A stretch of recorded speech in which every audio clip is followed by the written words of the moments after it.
Welcome to You and Your Pets. I'm Jim Horton. We're here with our resident expert, Dr. Ernest Rogers of the Maplewood Animal Hospital, and we have a couple of guests tonight as too. We're going to focus this show on obesity, and would you please introduce both of our guests, Dr. Rogers? Certainly. This is Dr. Maryanne Murphy, who is a veterinary nutritionist, also holding a PhD to be awarded very soon, which is impressive. And she is a member of staff at the Red Bank Veterinary Hospital, a graduate of Iowa, and did her PhD in residency at Tennessee. And she's here tonight to discuss obesity in animals, and particularly dogs and cats. Our second little guest here, laying on the floor in front of us, is Cooper, and this happens to be one of her brother's dogs. And Cooper's been just a great pal since he's come in, and he's been hanging out with us. And Cooper is a Maplewood dog. Cooper is a Maplewood dog. So you might see him on the street. Okay. So where did you get your veterinary training? So I went to Iowa State University out in Iowa. That's where I got my veterinary degree. And then I moved back to New Jersey for a year, and I worked at the Fifth Avenue Veterinary Specialist in New York City. And then after that, I knew that I wanted to be a nutritionist, and I went to the University of Tennessee in Knoxville. Wow. Okay. As a veterinary nutritionist, what advanced education and residency have you completed? So you do an internship for a year, and then the residency for nutrition is 2 years, where you're under direct guidance and supervision by a boarded nutritionist. And then for me, I'm a little crazy, and I went the extra mile, and I stayed on and did a PhD, which took me another 3 years. That's I admired your stick-to-itiveness on that. That's very good. You're one of the few veterinarians who have completed a PhD, that is correct. And you're also one of the very few veterinary nutritionists, is that not right? That's correct. I believe there's only about 84 of us in the country right now. That's a small group. Yes. So what are the typical animals that you treat and see? Typically, right now, I see mostly cats and dogs. During my training, I saw a few more of the larger exotic animals. I've done consults for red pandas and llamas and tigers, all kinds of stuff. But now I'm mostly doing cats and dogs and, animals just like Cooper. Okay, I know a lot of this program will be discussing about overweight. What is the percentage of animals, of cats and dogs in the United States that are overweight? Yeah, so estimates actually vary, but we think right now the most accurate number is somewhere around 50 to 60% of cats and dogs in this country are overweight or obese. And that is, I suspect, because they're eating from the dinner table? I would say for the most part it's overfeeding until proven otherwise, and there can be a lot of different factors. A lot of it can be feeding directly from the dinner table. It can be a big culprit is when you're feeding dry food, if you're leaving that out all day long. And then it's just like with us, if we had constant access to a buffet and every time you walked by you could nibble a little bit, our pets can do the same thing, and then they end up paying for it later by packing on the pounds. And I think a lot of clients don't realize that when you give an animal food and then follow up with treats and then follow up with table food, it's the total number of calories. If you're going to give them treats, take it out of their food. So I think it's just not understanding the relative amount of calories being taken in. Absolutely. What I always tell owners that I'm talking to is that you want 90% of total daily calories to be coming from the complete and balanced food, and then you have a 10% treat allowance. So that's where you can give the biscuits, or if you're giving a little bit of table food within reason, stay within that 10% mark. And what I hear from a lot of my clients, it's never the client that comes in that has the problem. It's always the grandmother or the mother or the wife or the daughter. And a lot of times it happens that love is food for a lot of people. And if my dog is fat and eating a lot of food, it's just a great thing to have happen. Look how fat this dog, how happy he is, and they don't realize that that's an issue.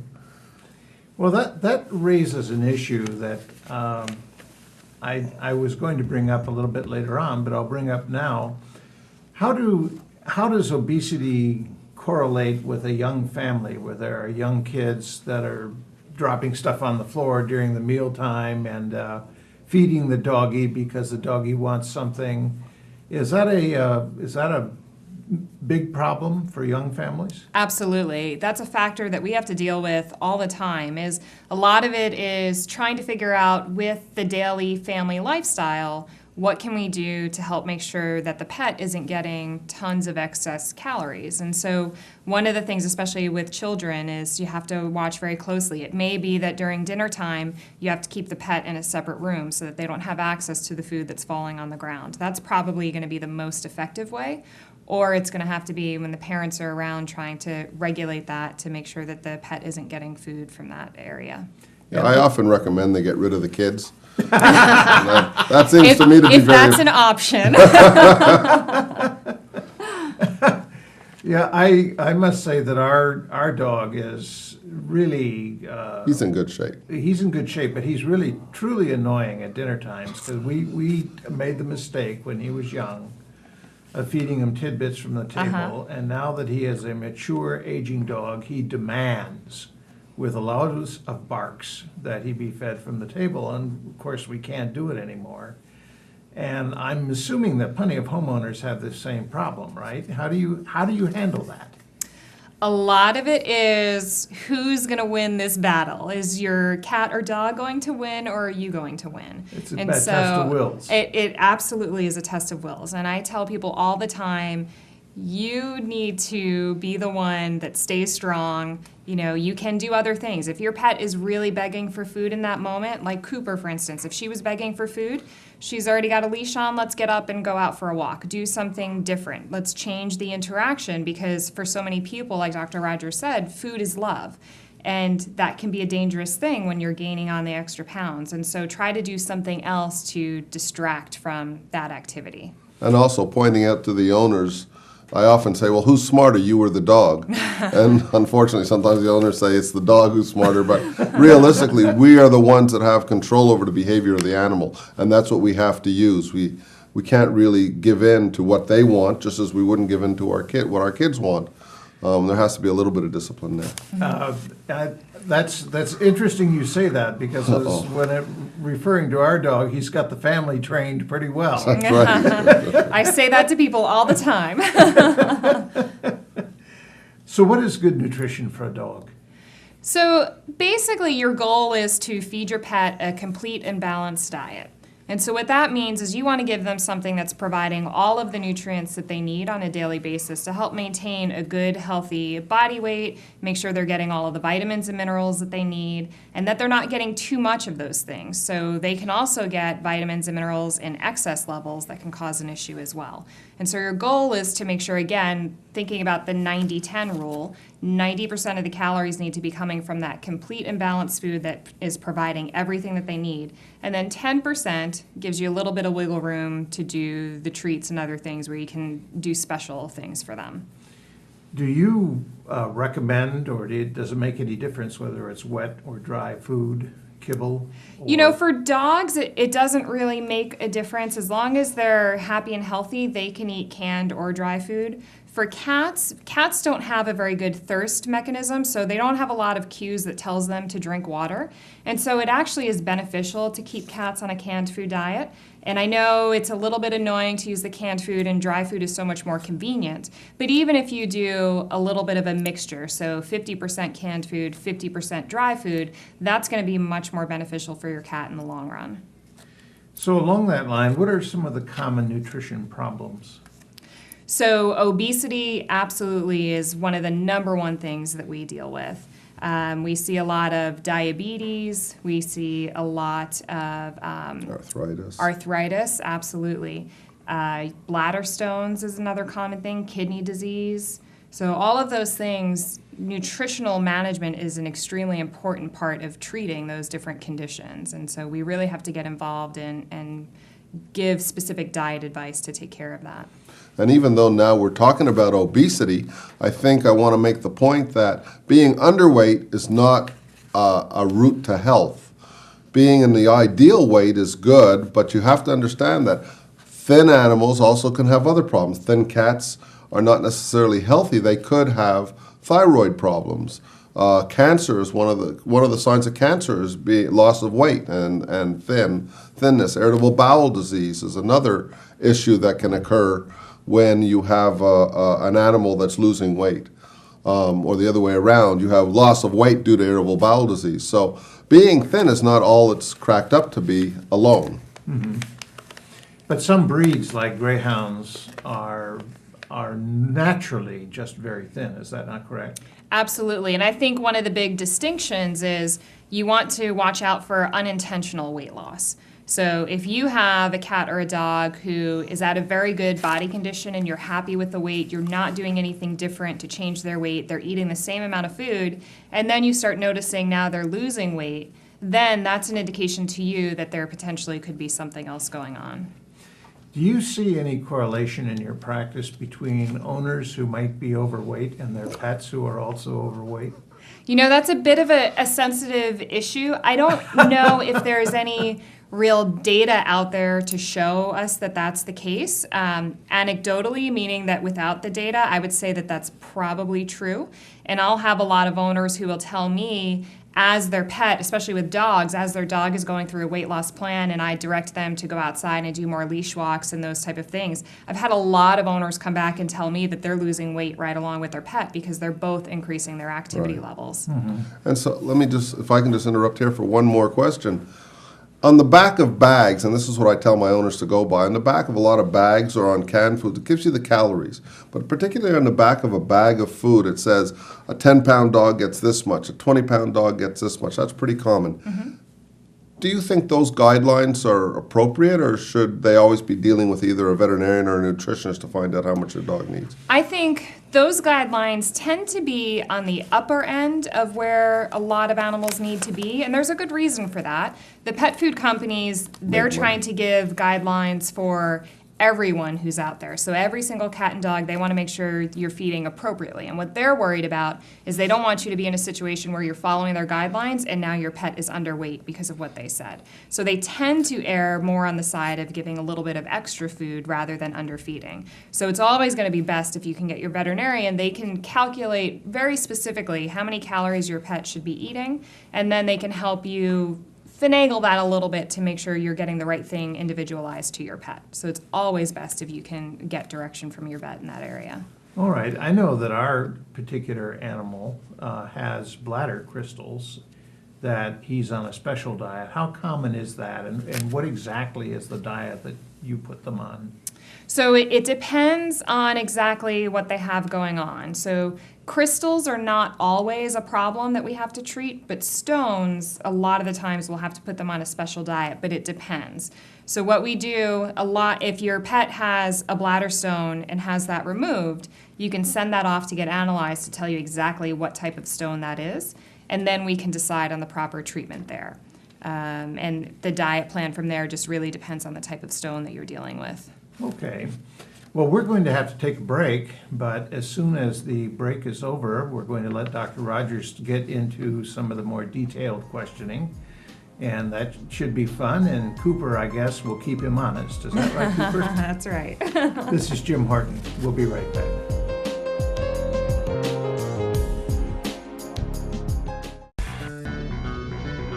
Television is a powerful and influential medium that allows different groups the opportunity to produce programming that directly affects their own communities. Public, educational, and government access channels ensure that all people, regardless of race, age, gender, disability, religion, or economic status, have access to local government information and the use of a public communication forum. Make sure everyone has a voice. Support your local PEG channels.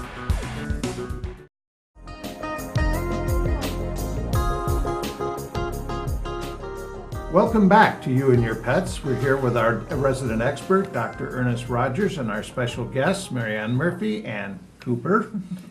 Cooper, who's behaving herself very well so far tonight. I'm quite impressed. Dr. Rogers, will you take over the questioning now? Thank you very much. I think really the reason why I'm asking these questions, not that Mr. Horton can't ask them, I just, from a clinical point of view, I have a lot of interests, and I'm not as well versed in nutrition as you are. So some of my points are going to come from having dealt with these things as a clinician. I think I have, we've talked about how the typical patient or animal, 55 to 60%, 50 to 60% are obese. And so we really have to define what obese means in terms of what we see in terms of our animals. So what would you consider an obese animal? Say an obese dog, and we can use Cooper as the ideal and then move on to what obese might be. So, and I think that's the important part. I think you need to be able to recognize what an ideal weight looks like so that then you can tell what's either overweight or underweight. And so with Cooper, one of the things we can see here is that it may be hard to tell on your screen, but you can actually see a little hint of her ribs right here. And when you feel them, you can palpate them very, very easily. And a lot of people, as an example, will use the back of their hands. Just as you run your finger across the back of your hands right here, you can feel the distinction, the little indentation between your fingers very well. And That's so you perfect. want to be able to feel the same thing on Cooper. Cooper, sweetie, will you stand up again? There you go. So then the other thing with Cooper is that from the side, you can see that she has this really nice abdominal tuck here. So what that means is that she has her ribs, they come down, and then for her belly, there's a little bit of an upsweep here. And so that's telling us that she's got a nice little waist and definition. It's hard to see from your vantage point on the screen, but if you look at her from above, she also has a waist, kind of tucks in a little bit here from Turn the her side. around here and ask her to sit. Move our little model around. Sit there. And you can So you see. can see how it comes in right here at the sides. Yeah. So, yep, exactly. Nice little waistline. And then the last place, especially on dogs, is they tend to gain a lot of weight over here, over the hips, right at the base of the tail. And so when they're gaining a lot of weight here, I lovingly call it the muffin top that they get, where they will literally pooch out with excess fat in this area. And I think one of the pictures we have to look at, we can look at a better example. So this is how an ideal weight animal should look. In cats, they'll very commonly get a little bit of excess skin down here on the belly. And that's the first place where they gain weight, and it's the last place where they lose it from. So that's always a really good place to check if you have a cat at home. Okay. And cats also will have a bit of a waist, and They should. well, They should have a waist, bit of absolutely. a waist. Yes. And so the ideal dog, the ideal cat for the average pet owner is not necessarily going to be what they find, but what they make. You often have pets that come into your life, and as puppies are a little roly-poly. It's the, as we discussed earlier, it's the calories in versus calories expended, and there's no way to avoid that. So when you get a dog, your dog is probably going to be close to perfect, but as he goes through life, and whatever you do is going to make a difference. Exercise is a good way to expend Yes. some additional yes, calories. Absolutely. So we have a few slides here that we'll go through slowly. But the one I want to discuss now is, and we discussed earlier briefly, some of the risks of excess weight in pets. So we talked about osteoarthritis. We talked about cranial cruciate ligament. I think we forgot to talk about that. But that's where a dog is very heavy and injures his knee. And can you tell us how that mechanism happens? Well, I think the biggest thing from my perspective as a nutritionist, what I worry about is before and after. That usually is something that has to be corrected with surgery. And so what I worry about is how is that animal then going to be able to recover and exercise and do well if they're also carrying around all this excess weight. And so one of the goals is to try to get the weight off, potentially before surgery if you're able to, but if not, then after surgery to really, really help them in their recovery. You can imagine if your knee is sore, think about anyone you know who's playing soccer and tore their ACL. It's the same idea. And if they were very overweight, it's much more difficult for them to get up and get around and recover. And it's the same thing for our pets. And so when we think about our pets, our obese pets, one of the other things that come to mind, at least for me, and we did discuss this somewhat, is heart disease, the diabetes. It's much more common in humans. But what's the incidence or the likelihood of an animal, an obese animal, having diabetes or having heart disease or high blood pressure? So diabetes is extremely common in obese cats. It's something we see in cats. We don't really see obesity-related diabetes as much in dogs. And so that's something that we really worry about in cats. I would say with both dogs and cats, One of the number one things that we see is just arthritis or worsening of the arthritis. Again, just the idea of all that excess weight that you're carrying around, that's putting more pressure on your joints. And so anything we can do to get the weight off for that. Those are the single most two largest areas that I think I end up seeing concurrent disease between the obesity and other disease states. Right. I think like we talked about before, bladder stones are another area, urinary tract infections, it's very prone to happen in overweight and obese animals. And so just to bring forward, osteoarthritis is the same thing that we talk about, overuse joint arthritis.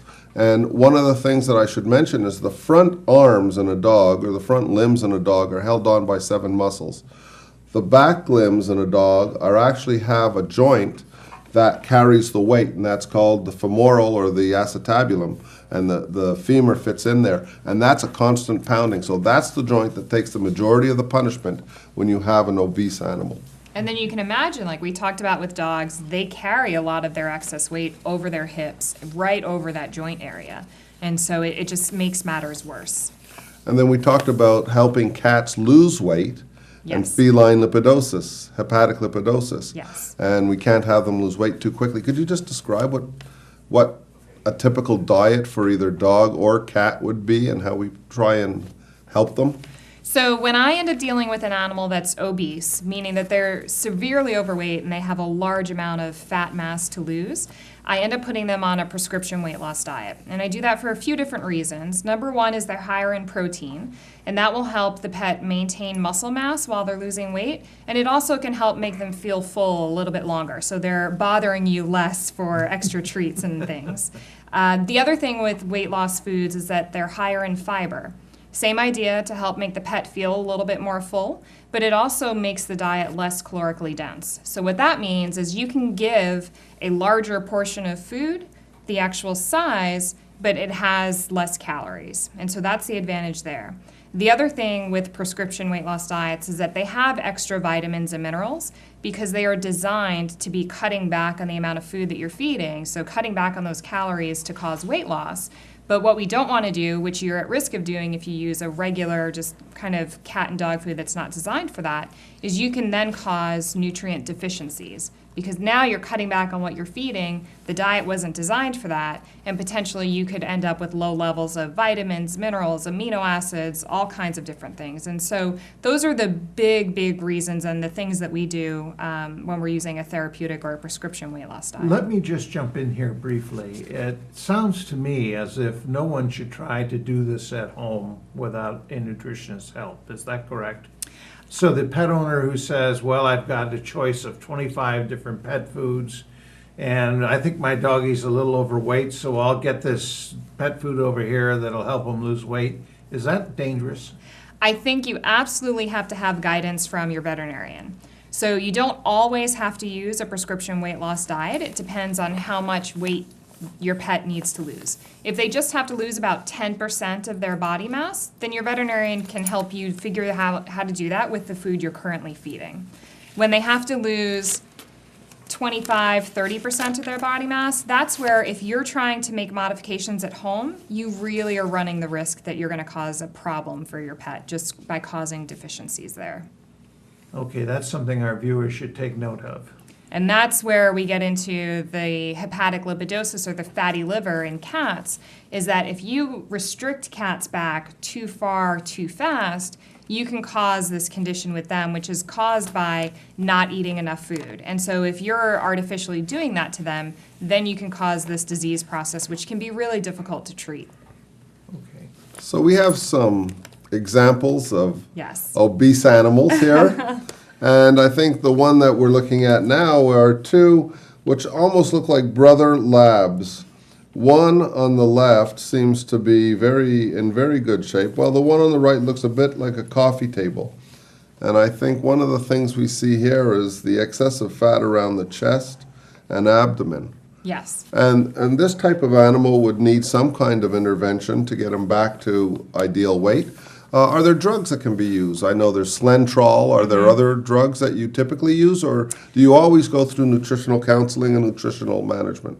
So it depends on the case. I think you always have to do nutritional management. Solentrol, the drug that you mentioned, is the only FDA drug, approved drug that's out on the market, and it's only for dogs. You cannot use it in cats, and you cannot use it in yourself. It will cause fatty Diarrhea. liver, like we were just talking about. So it's only for use in dogs. I don't use it as my first resort, but on the occasional case, I think it becomes appropriate. By and large, all we have to do is a lot of at-home management with feeding practices and making some changes for what's going to be realistic for the family. Right. And we talked earlier about bariatric surgery for Yes. dogs or cats, and that might be coming in the future, but you said now it isn't quite there? I do not currently know of anyone who's doing that, and I'm just not sure that it's the right way to go. I think we can make diet modifications and we can do other things. We don't need to go the surgical route to get weight off of our pets. So then our next picture is a cat, and this is, you said the biggest cat you saw was 31 pounds? 31 pounds. A colleague of mine just saw one that was 34 pounds. So I've seen one that was 32 pounds, and one of my colleagues has seen one that was 41 pounds. So these are not small cats, these are huge cats, and these are the kind of cats we're going to try and lose weight on. yes. So let's get directly to your case. We see other animals. Let's get directly to your case. This is Mabel. So this is Mabel. We're running short on time, so you'll have We'll to go do this quickly. quickly. Sure. So Mabel was actually relinquished to a shelter because she could no longer walk. And as you can see, right at her back end, that's the muffin top that I'm talking about, how she's carrying all of that extra weight. We instituted a weight loss plan with her that also included some use of the underwater treadmill that you see here. And she worked really hard. She did a diet and an exercise plan. This was her At about 30 body. 3/4 of the way through. 30% body fat. Yep. And this is then her 22% body fat. 22% body fat. And so we usually think ideal is 20. So right Okay, there. well, thank you very, very much. We've run out of time, and we have a lot more that we should be discussing. I want to thank you, Maryanne Murphy, and thank Cooper for being such a Yes. wonderful guest. And this is You and Your Pets. I'm Jim Horton, and thank you very much for watching.